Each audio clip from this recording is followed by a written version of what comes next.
Hello.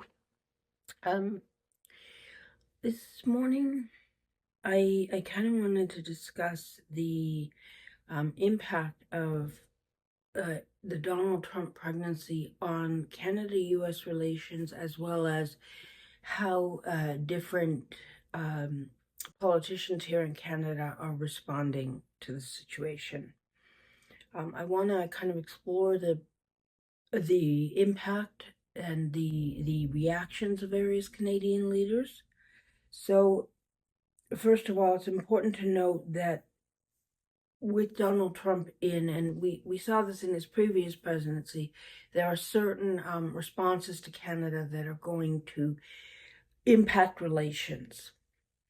And those most obviously include actions at the border and even more so potential tariffs, which at this point he's saying will come into effect possibly February 1.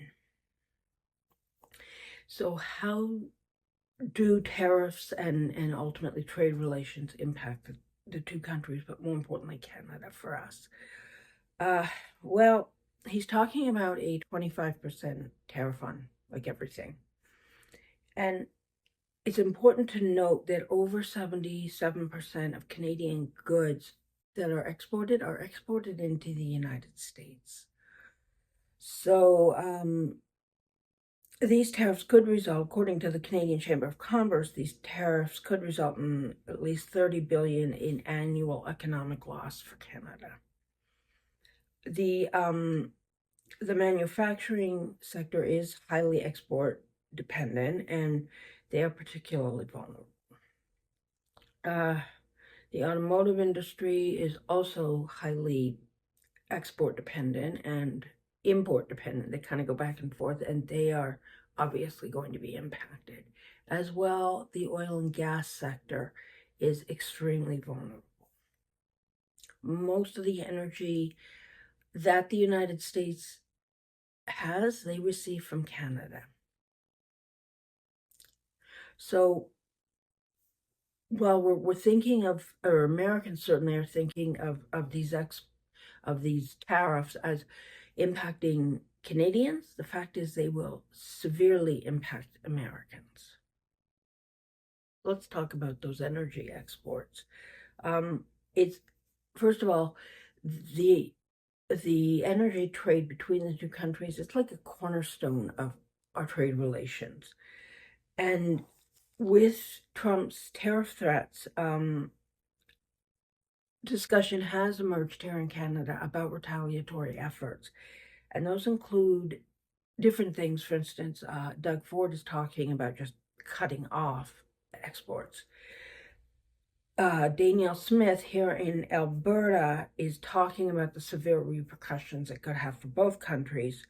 And unlike the other premiers, she's talking about trying to work with the United States, where the others, I think, have had enough of the bullying and are just saying, no, we're gonna pay. There's gonna be payback. Now, the federal government has reacted with this kind of wait and see policy, and Justin Trudeau has highlighted the harm that these tariffs could inflict on American consumers, and has also slowly but surely come to the realization that we need to emphasize strength here in Canada, that we need to stand firm against these tariffs, and that we need to take retaliatory measures.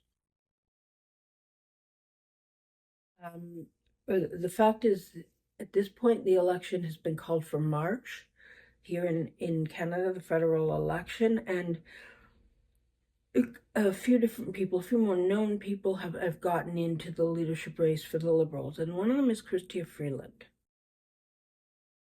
Now, she was the Deputy Prime Minister and Finance Minister. She is not at this point, but she has dealt with Trump in his previous presidency and has advocated a firm stance on any tariffs and has talked about retaliatory tariffs. So she is one of the people that would take a strong stance against the United States.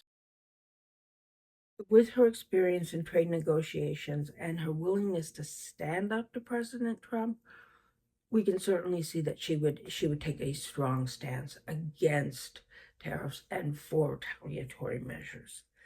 Mark Carney is the other really well-known person running for Liberal leadership. He was the former or was the governor of the Bank of Canada and the Bank of England, and so in his domain there's financial experience. He's kind of more on that let's try to work with Trump fence, and I have to be honest, I don't see Trump as being a man who would be worked with. I think he needs things in his face. Now, the provincial leaders, like I said before, they've come at this from very different points of view. So we've got the Ontario Premier, Doug Ford, who has called for strong, unified national response to these tariffs. He advocates for collaborative efforts between the federal and provincial governments, and he is focused on maintaining and protecting Canadian economic interests. Alternately, Danielle Smith, who is the premier here in Alberta, has talked about working with the United States and trying to almost give them what they want. And I suspect that many Canadians do not realize that there are many Albertans who are very frustrated with this stance.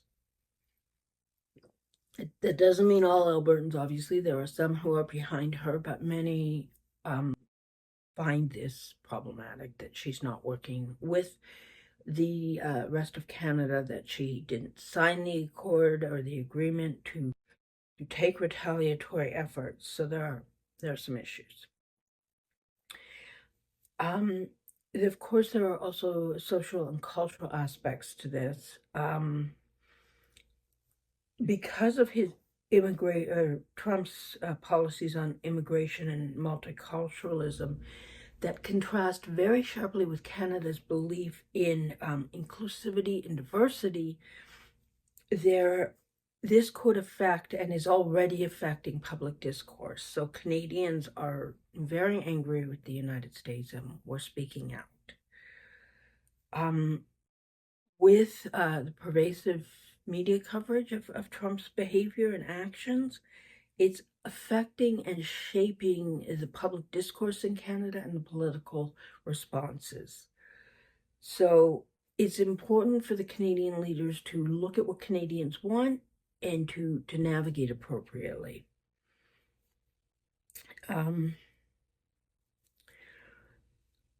Ultimately, aside from Danielle Smith, there seems to be a consensus here in Canada that we need to take retaliatory measures if necessary, that we need to stand firm, and that we need to reevaluate our relationship, our trade relationship with the United States. It also means that we're looking at other alternatives, looking at new trade routes, looking at ways to increase our trade relations with other countries, and the United States wants to be on its own, it'll be on its own.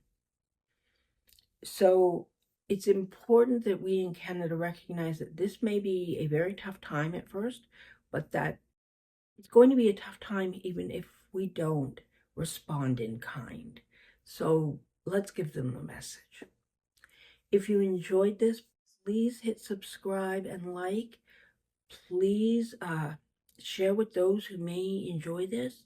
And remember, to be senior is to be proud. Hugs.